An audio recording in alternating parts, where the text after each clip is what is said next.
Hi everyone, thank you for purchasing the Contact Forms Shopify section by qwiqode. In this video, I'll be showing you how to actually use it. So if you haven't installed it yet, please refer to the separate video included in the package. And you also have access to a PDF with instructions. So to get started, head over to the theme editor and navigate to the page you want to add the section to. Over on the left, click on Add Section and search for the section you installed. And here you get a default view of the form. And there's lots of settings. So we'll start over on the left side. Left side, you have different types of blocks that you can add to the form. So you can see here we have text field 2 in 1, which is basically 2 in one line. We have an email form specifically for emails. And this, by the way, is a necessity. If you're sending a form via Shopify, they require you to have an email field. So I would recommend keeping this so you don't, so the form will work. You have a text area field. Then you have four more. So you have phone, which is specifically for phone numbers. You have a drop down field, which right now it looks like this, but we'll soon get into different settings to put in there. And you have a checkbox field, and you have radio buttons. So we have all these different types of input fields. So let's just start with the very first one up here. So you have over on the right, once you select it, you have over on the right, you have you can set up a text label up here. So let's just say first name, like that. And you can put in a placeholder. Later, you have an option to either hide the label or the placeholder, but so it's all optional. Enter your first name, like that. You can make this a required field. So let's just do that. Once you do that, you get this little star right there that you're probably familiar with. And then an error message in case you try to send the message, submit the form, and it's not filled out, so you have an error message which can be editable right over here. And then for the second field over here, so let's say last name, enter your last name, and let's make this, well, let's not make that required. Next, email. It's pretty straightforward. We could just put in, leave all that like this. You might as well make it required. Text area, so we can put in here, enter your message, like that. Let's make that required as well. Phone number, that's pretty straightforward. I won't go in and waste time. And then drop down. So drop down, let's say you want to have a drop down where they can select what they're interested in doing. So here you could say subject of inquiry. Let's do that, select. And then the names that will appear here, there are two different fields. So you have names and then you have values. If you want to send a different value, let's say you want to put in something clear, but let's say, well, let's just start with item names. So we can say sales, and then we separate each one with a semicolon. Support general inquiry. So we'll just have 3 for now, like that. And so for the values, if you would prefer to have something that's not in the message that you get in the email that doesn't say sales support, and let's say you just want codes like 1, 2, and 3, you can do that. 1, 2, and 3, which each one corresponds to each value that the user selected. But you can leave it blank and then you'll just get sales. It's a little bit more clear, but sometimes people want different value to get. Let's make this also a required field. Next, for the checkbox, let's just say we want to ask how many users are on the license. So let's put in here number of users. And then here we can put in just 1, 1 to 3, 4 to 6, or 10 plus. Let's just put it that way. Actually, let's add one more. 7 to 9, or 10 plus. There you go. And then the values, you can obviously add in something different if you want. And then lastly, we have radio buttons, which also could be a question, already a member.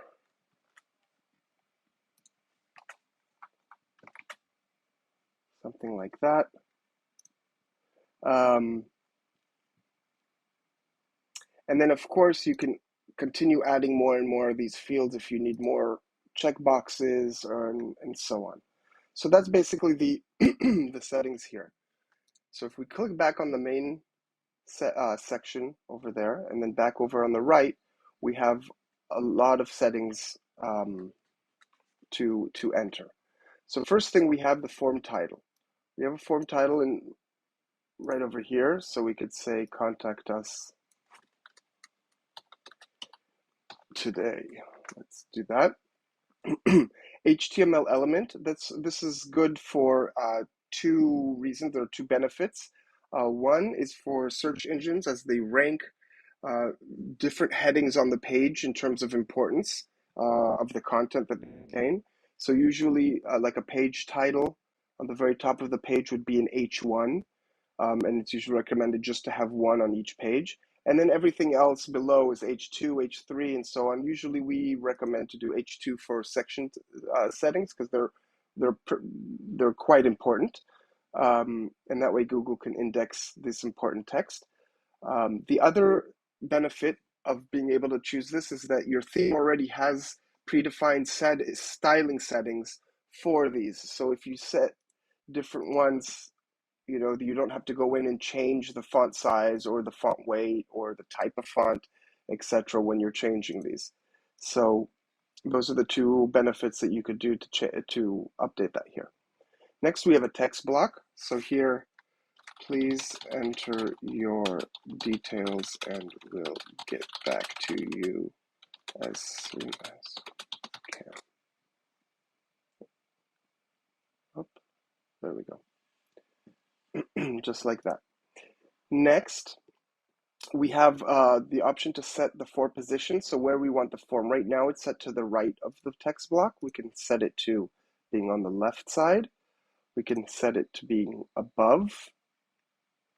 As you can see, here's the text block above, and then of course below. So let's just keep it right now for below, and then soon we'll set up the alignments and everything like that.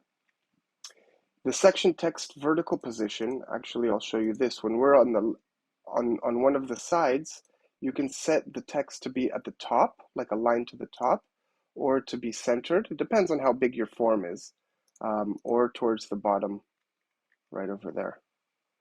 But let's go back and put the form below the text. There we go. And we can also set above text or below text on mobile as well, since we don't have room to put it on the sides. Next, we have section styling. So we have a background color, so we can set up background color for the entire section block, just like that.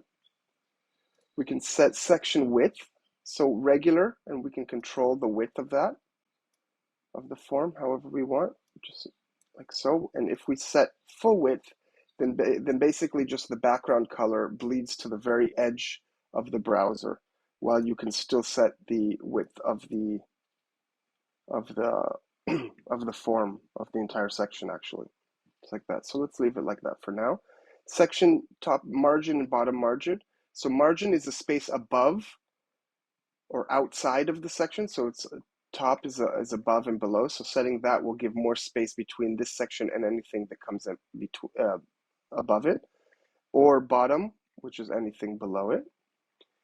And then we have horizontal padding, which in this case, it's not very important. It's basically padding is space within the sides. So when you get a smaller screen, then you'll have, a nice amount of padding here, but it's not as relevant in this case. And then we have top padding and bottom padding, which is the space over here. So we can add more top padding. And as you can see, the space grows there. And then here, we can add some more padding there. And then we have more space below. And we have the same margin and padding for mobile as well. Section title styling. So now we have the title, so we can change the color of the title if we want. We can use a custom font by setting this up, clicking this and then choosing a font from Shopify's large, extensive list of fonts. Or if you have a manually installed font that's not in the list, you can put the CSS code into here, right in there. Next, we can choose font weight. So here, if we turn that off, we can see it's currently bold, but we can make it thinner, like that. And here we can set up the alignment, so let's make it centered. And here as well, we can add in more top margin to give even more space, and then bottom margin, so there's more space between that and the text block. We can adjust the font size to give a different font size than the default. Line height, not as important because usually these titles are very short and so they don't go to another line. But if you do happen to have a long title, then you can adjust the line height if you need to. And then letter spacing to give a little bit more space between the letters if that's what matches your look and feel of your site. Then we have all of the same settings for the mobile version. And then similarly, we have for the text block. So for this one, we can also set the color like that. Choose a custom font, font weight, alignment, margins. Make this a little bit closer here. So let me go back up here and lower something like that. And mobile version text block styling as well. So now we have the place where we're setting up styling of the form itself. So within this, we can also set the width of the form, just of the form itself, just like that. Make it a little bit more user-friendly, not so big like that. We can add more gap between the form and the text. Basically, something like that. Then the gap between the fields. So if I'm setting up this gap, then as you can see, the gap also grows here and also like on between these two, but also the spacing above and below each form. And we have these same settings for the mobile version as well, so they can be separate. Next, input styling. So here, like I mentioned before, we have an option to display the label or the placeholder or both. So right now it's set to both, but if we want just the label, we could set label, and then we only see the label, or if we set placeholder, sometimes forms are nice and clean that way, or we can just bring it back to both. Let's just keep it at both right now. Could set the background color of the input fields, like that. The color, so right now if I put in text, so right now it's blue, but let's say we'd like it to be a darker black. You can see it's like so. We can adjust the placeholder color.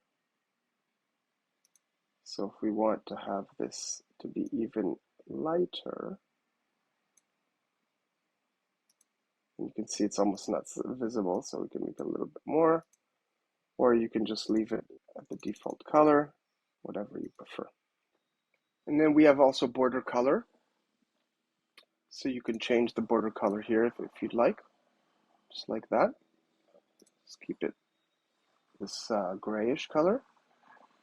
Enable drop shadow on focus. So when you notice, when you click on here, we're getting a drop shadow. And so you can have that option enabled, or if you click, then there's no drop shadow. Usually we like it kind of stands out, but it depends on your style. And you notice that also the focus border color is changing as well when you're clicking, as you can see. Next, we have input font size.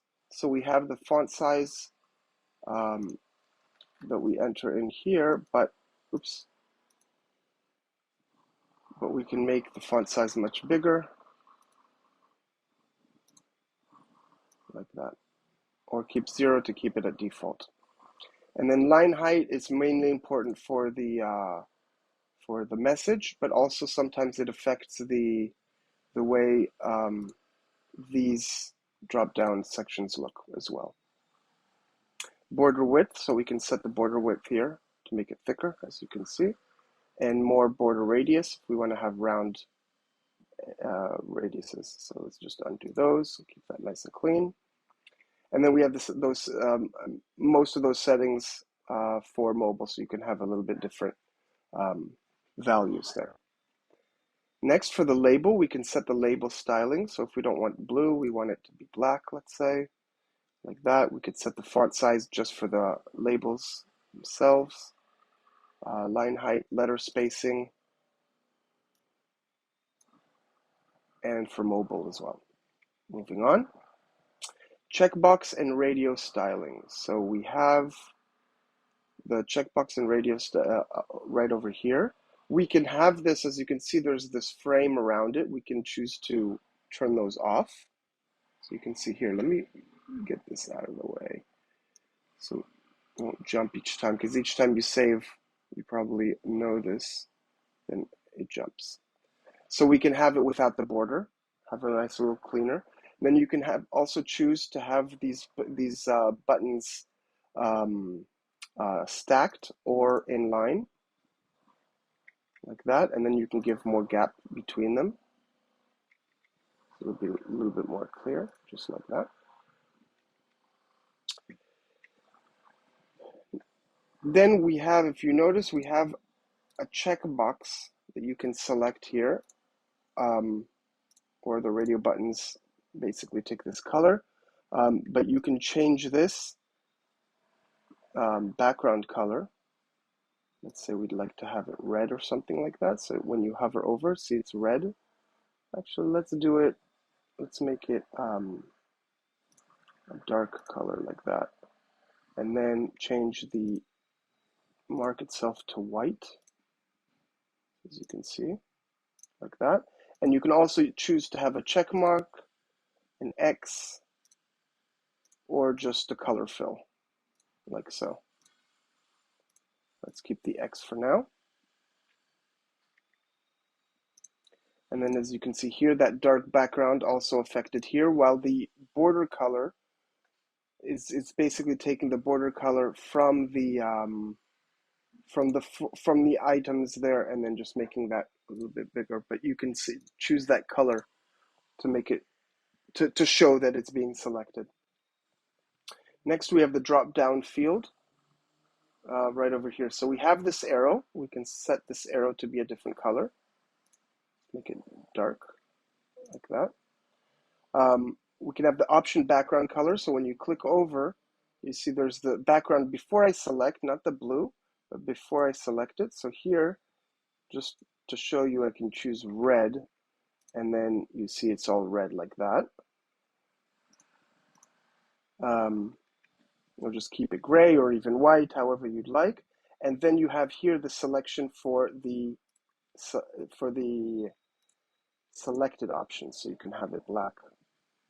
And then the text of itself to change when you're hovering over or when you select it. So when this is selected sales, this one has been actually selected, and you can click like that, and so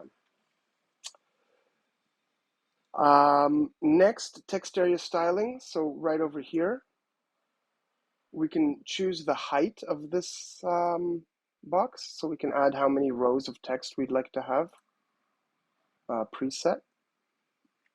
And then we have padding as well, that sometimes you want to adjust the padding depending on the font size, but you can have it start a little bit below. Just do something like that. As you can see, the spacing right over there changes. Usually you don't have to mess with it. Next, we have the required message styling. So for instance, now we have some required fields, and we click submit, and so we have these messages that are appearing that we can adjust. So first of all, we have this required message. So required message, we can put whatever you want to have here. These fields are required fields, whatever you choose, or just to leave it required, like that, as you can see. And then you can choose the color, if you want a different color for all of the message, for all of these those items, and the font as well, font size, and so on. And then we can have the margin top if you want more margin to the top or the bottom.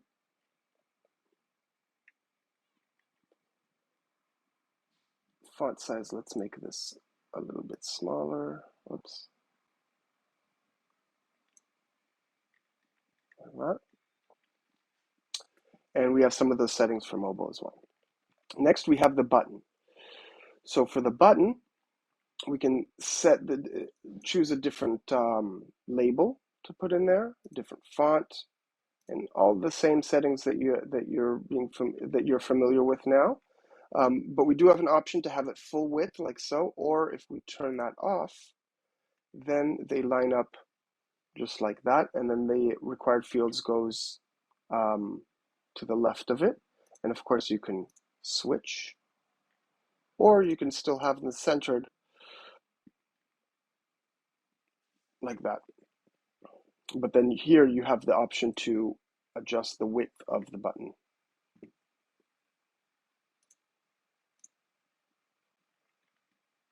Next, we can set the vertical padding.